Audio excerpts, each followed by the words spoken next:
Okay, my book report is on Move by Caroline Williams. Shout out to the librarian for recommending me it. This book is about how movement affects the brain, not just physical health or fitness. A lot of people usually think exercise is only about staying in shape or looking a certain way, but this book explains that it actually has a big effect on your brain and mental health too.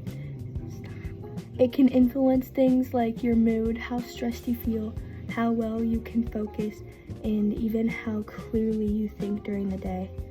In this book, Caroline Williams explores how physical movement is connected to the brain. She talks to scientists, researchers, and experts to understand what actually happens in your brain when you move your body. Instead of only focusing on exercise routines or sports performance, she looks at how movement affects things like stress, anxiety, and mental clarity. Okay, one important thing the book points out is that movement isn't just about planned workouts. It also includes normal daily activity like walking around school, standing more often, or just avoiding sitting for long periods of time.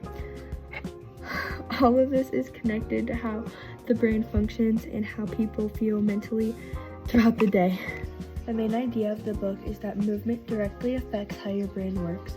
When you move your body, your brain releases chemicals that help reduce stress and improve your mood, like a reset, I guess.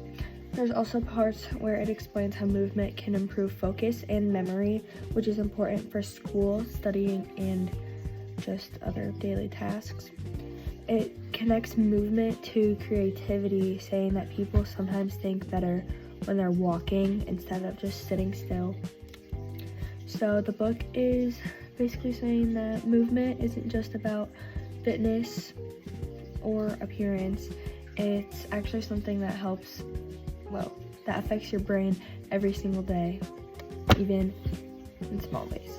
So the author actually tries these activities by herself. One of the main ones is walking. She talks about how walking can help people think more clearly and feel less overwhelmed, especially when they're stressed. She does one about running and how it helps with anxiety and improves your overall mood, because it's something like with your brain chemicals. There's also a part that she talks about posture and sitting too long and how being inactive for a long period of time can make people feel more tired or unfocused. She talks about how standing up more during the day or taking short movement breaks can help reset your brain a little bit. And she backs up most of these examples by studies and not just her opinions.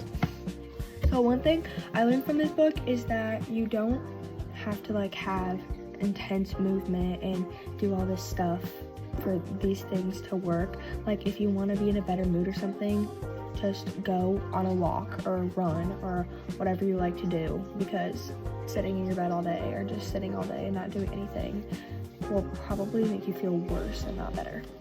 I thought this book was interesting because it explains a simple idea in a way that actually makes sense.